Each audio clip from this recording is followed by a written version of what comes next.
Más de 30 asociaciones de la ciudad se suman a la celebración del Día Mundial de la Salud, participando activamente en los actos organizados por el Concello de Ourense. Las farmacias realizarán registros sanitarios gratuitos durante esta semana y jueves y viernes la avenida de Pontevedra acogerá el tradicional Paseo pola Saúde, donde se podrán realizar chequeos.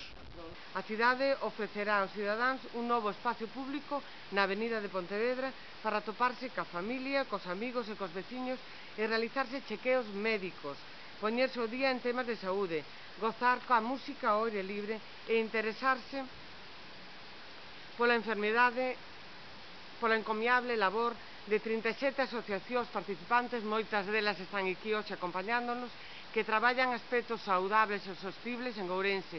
Hai algunhas persoas, basicamente eu creo que con un corte bastante pesimista, que afirman que a saúde é un estado de benestar transitorio. É dicir, se é transitorio quer decir que despois dese estado non ven nada bo. Pero eu creo que a saúde é algo máis que a ausencia de enfermedade.